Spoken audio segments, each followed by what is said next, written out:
அதனால வேதம் அனைத்துக்கும் வித்தாகும். என்ன தமிழ்னா அது? ஆச்சரியமான தமிழ். நமக்கு கோதை கொடுத்த தமிழ் இல்லையா?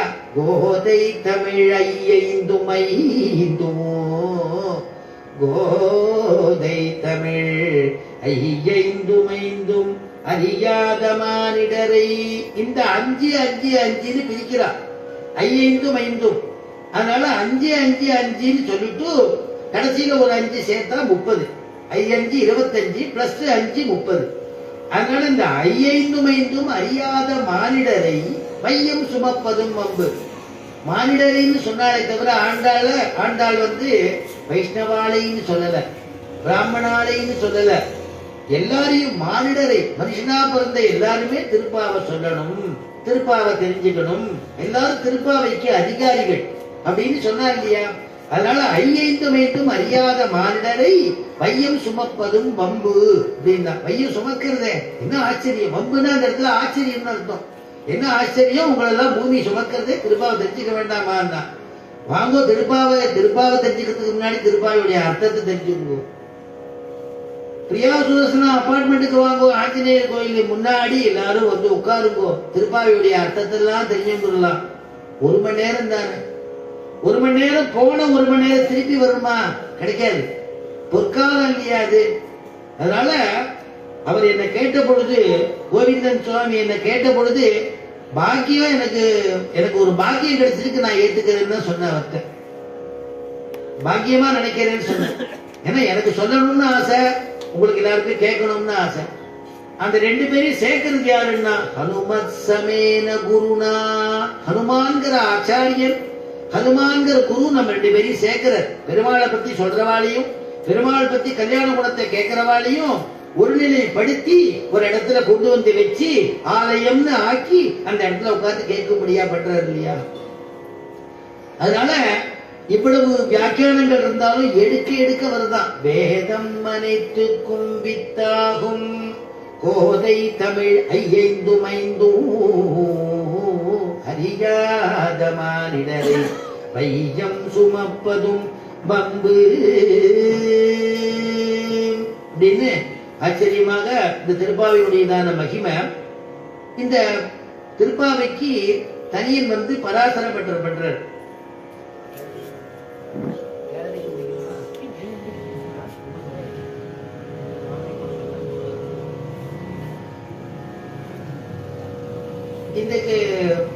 இந்த திருப்பாவைக்கு தனியன் சொல்றார். யார் தனியன் சொல்றார் அப்படின்னா பராசர பட்டர் தனியன் அனுகிரகிக்கிறார்.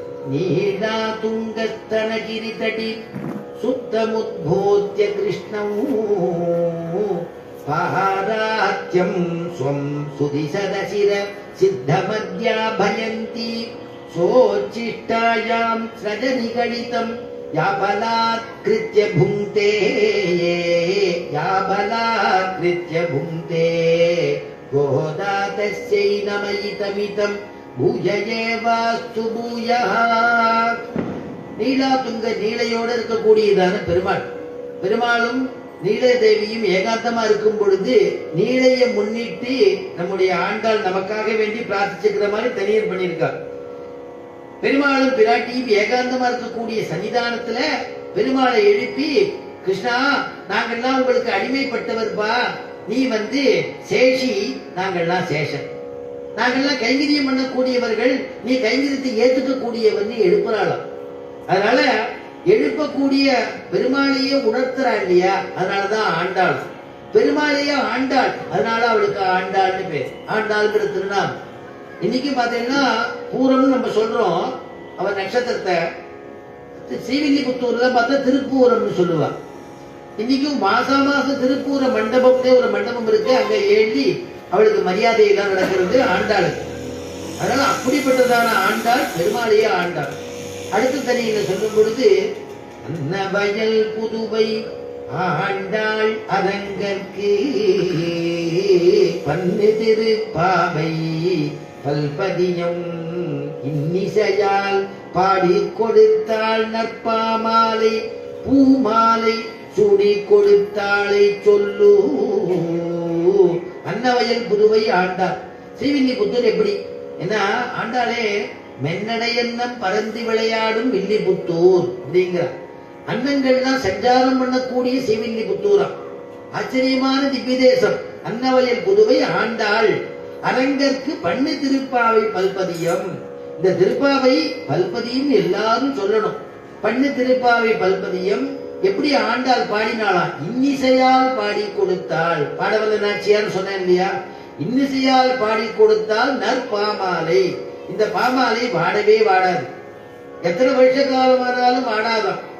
பெருமாளை பொழுது விடிஞ்சி தனுர்மாசமா இருந்தாலும் உஷக்காலத்துல கோயில் அப்படி திறக்கச்சே கௌசல்யா சுப்ரஜாராம பூர்வா சந்தியா பிரவர்த்ததே உத்திட்ட நரசாதுலா கர்த்தவ்யம் தெய்வமான்மிகம். பெருமாளை திருக்காப்பு நீக்கும் பொழுதே எப்படி சுப்பிரபாதம் சொல்றாளோ சொன்ன உடனேயே அடுத்த பாசுரம் தொண்டரடிப்படி ஆடுவார் பாசுரம் சொல்லிதான் பெருமாளை எழுப்புவா, உணர்த்துறா இல்லையா? உடனே முடிஞ்ச உடனே திருப்பாவை பாராயணம் தான். எல்லா கோயிலையும் எல்லா திவ்ய தேசங்களையும் திருப்பாவை சேவிக்காத இடமே கிடையாது. பெருமாளை சுப்பிரபாதம் பண்றச்சே கவிதவன் குணதிசை சிகனம் வந்தனைந்தான் கன இருளகந்தது காளையம் பொழுதாய் மதுவிரிந்தொடுகின மாமலரெல்லாம் மாணவரசர்கள் வந்து வந்தீந்தி எதிர் திசை நிறைந்த நரிவருடும் புகுந்த இருங்கடி தீற்றமும் பிடியொடு முரசும் அதிர்தலிலை கடல் போந்துளதெங்கும் அரங்கத்தம்மா பள்ளி எழுந்தருளாயே. எழுப்புறார் இல்லையா? சுப்பிரபாதம் பண்றச்சு. இந்த சுப்பிரபாதம் பண்ண பிறகு திருப்பாவை இல்லாத இடமே கிடையாது. திருப்பாவை சேவிக்கிற வழக்கம். அந்த மாதிரி அந்த இடமெல்லாம் எப்படி இந்த ஸ்ரீவில்லிபுத்தூர்ங்கிறத வர்ணிக்கிறா. அடுத்தது ஆண்டாள வர்ணிக்கிறா. சூடி கொடுத்த சுடர் கொடியே தொல்பாவை பாடி அருள வல்ல பல்வளையாய். கை நிறைய வளையல போட்டு அழகா இருக்காளாம். சூடி கொடுத்த சுடர் கொடியே தாமால சூட்டிட்டு பெருமாளுக்கு கொடுத்தாலும். அதனால தொல்பாவை பாடி அருள வல்ல பல்வளையாய், பழமையானவன் இல்லையா? பாடி அருள வல்ல பல்வளையாய் நாடி நீ வேங்கடவர்க்கு என்னை விதி என்ற இம்மாற்றம் நான் கடவா வண்ணமே நல்கே அப்படின்னு ஆச்சரியமான தனியன். நீங்க முதல் நாள் இருக்கிறதுனால முதல் பாசுரத்தை ஆரம்பிச்சுடுறேன். அப்புறம் மீதிய நாளைக்கு இருந்து அனுபவிப்போம். மார்கழி திங்கள் மதி நிறைந்த நன்னாளால் நீராட போதுமினோ நேரிடையீர் சீர்மல்குமாய் பாடி செல்வச் சிறுமீர்கள் கூவேல் கொடுந்தொழிலன் நந்த கோபன் குமரன். ஆச்சரியமான மார்கழி திங்கள் மதிலேந்து நன்னானாள். சங்கல்பம் போல அமையறதான். முதல் பாசுரமே சங்கல்பம் போல. சரி, எவ்வளவோ மாசம் இருக்கே, இந்த மார்கழி மாசத்தை கொண்டாடுவானே. ஏன்னா மார்கழி திங்கள், திங்கள்னாலே கிழமைன்னு அர்த்தம், திங்கள்னா மாதம்னு அர்த்தம். இப்ப நம்ம சங்கல்பம் பண்ணிக்கிறோம்னாக்க சொல்றோம் இல்லையா? சுக்லபக்ஷம், பானுவாசனம், என்னென்ன சொல்றோமோ, ஹேமந்த ருத்தோ, தனுர் மாசம் அப்படின்னு சொல்றோமே, அதே மாதிரி சங்கல்பம் மாதிரி அமையிறதுன்னு பூர்வாச்சாரியெல்லாம் வியாக்கியானம் பண்ணியிருக்கா. அதனால மதி நிறைந்த நன்னானால் சுக்லபக்ஷமா.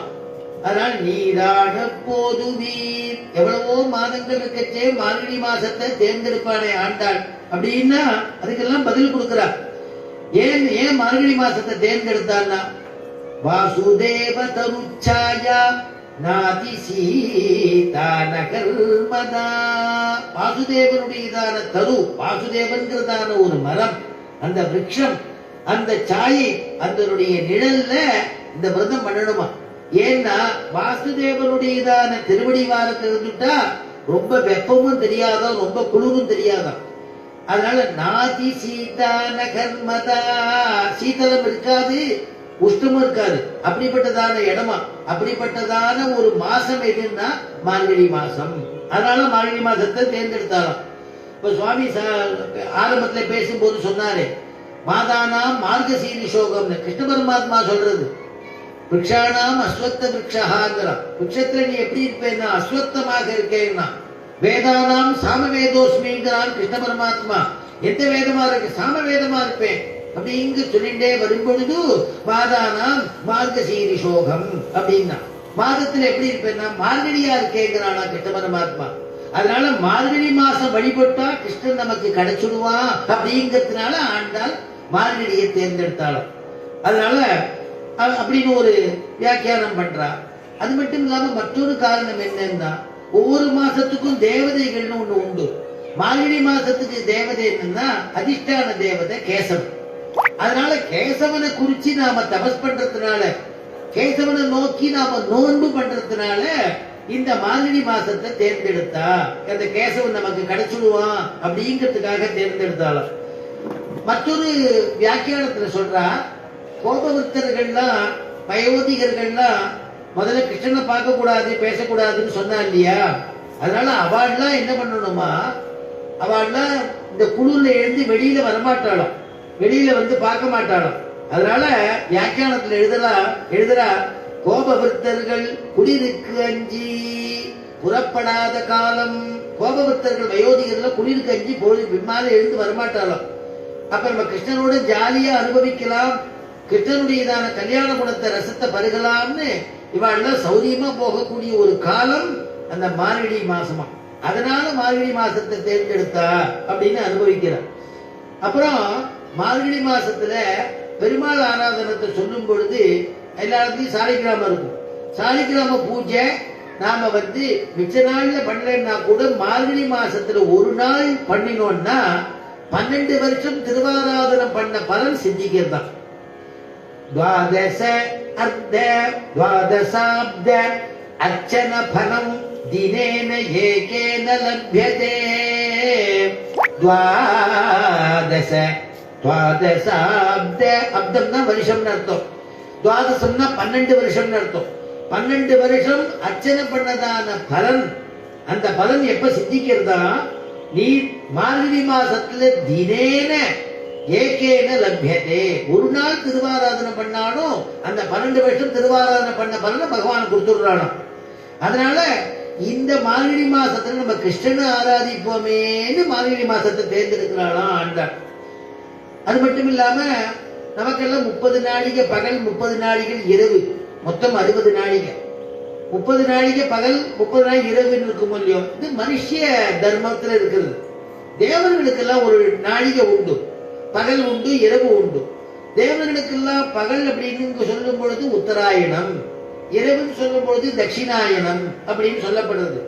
சரி, தட்சிணாயனம் அப்படிங்கிறது என்ன, உத்தராயணம் அப்படிங்கிறது என்ன அப்படின்னா, தை மாசத்துல இருந்து தை மாசம் பிறந்துடுத்துனா உத்தராயணம் ஆரம்பிக்கிறது.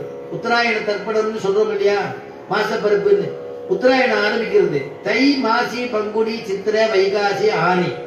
ஆடி பிறந்துடுத்துன்னா தட்சிணாயனம். ஆடி, ஆவணி, புரட்டாசி, ஐப்பசி, கார்த்திகை, மார்கழி. சோ இது 6 மாதம், அது 6 மாதம் இருக்கு.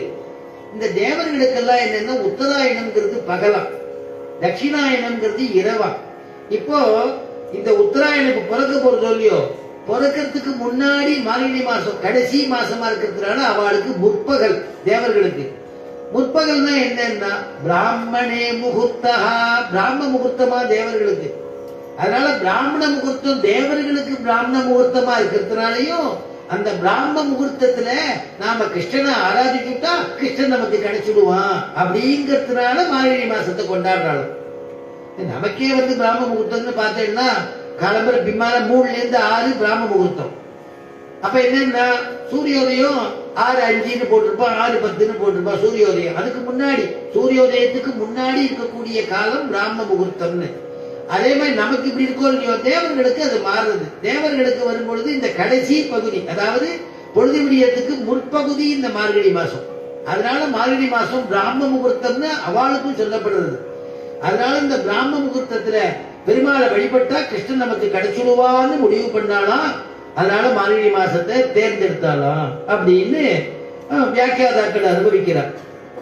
சரி, மாசத்தை கொண்டாடுறாளே, மாசத்தை கொண்டாடலாமா? மாசத்தை கொண்டாடுறது வழக்கம் உண்டா அப்படின்னா வழக்கம் உண்டுன்னா சக்கரவர்த்தி திருமகனுக்கு முடிசூட்டுறதுக்கு நாள் குறிச்சாச்சு பட்டாபிஷேகத்துக்கு. வால்மீகி எழுதுற சைத்ர சீமானயம் மாசஹா புண்ணியாகா புஷ்பித கானனாஹா சைத்ர ஸ்ரீமானயம் மாசஹா. சைத்ர சீமான் எழுதினர். சித்திர மாசம் சீமான் மாசஹா அயம் சீமான் மாசஹா அப்படின்னா மாசத்துக்கு ஏன் கௌரவம் கொடுத்தார் வால்மீகி அப்படின்னா ராமனுக்கு பட்டாபிஷேகம் அங்க வச்சிருக்கு அந்த மாசத்துல, அதனால அதை ஸ்தோத்திரம் பண்ணாரோ. அப்படி மாசத்தை கொண்டாடுறதுங்கிறது வழக்கம் உண்டு அப்படிங்கறத வியாக்கியாதாக்கள் அனுபவிக்கிறார். மதி நிறைந்த நன்னாளால் நீராட போதுவீனோ நேரிழையீர். இதுக்கு அர்த்தத்தை நாளைக்கு அனுபவிப்போம். நன்மையும் செல்வமும் நாடும் நல்குமே தின்மையும் பாபமும் சிதைந்து தேயுமே சென்மமும் மரணமும் இன்றி தீருமே இம்மையே ராமா என்ற 2 எழுத்தினாள். மங்களம் கோசலேந்திராய மகனீய குணாப்தயே சக்கரவர்த்தி தனூஜாய சார்வபௌமாய மங்களம். யஸ்மாதேவ மயா சர்வம் சாஸ்திரமக்ராஹினான்யதः தஸ்மை வெங்கடநாதாய மமநாதாய மங்களம். स्वस्ति प्रजाभ्यः परिपालयन्ताम् न्याय्येन मार्गेण महीम् महीषाः गोब्राह्मणेभ्यः शुभमस्तु नित्यम् लोकाः समस्ताः सुखिनो भवन्तु.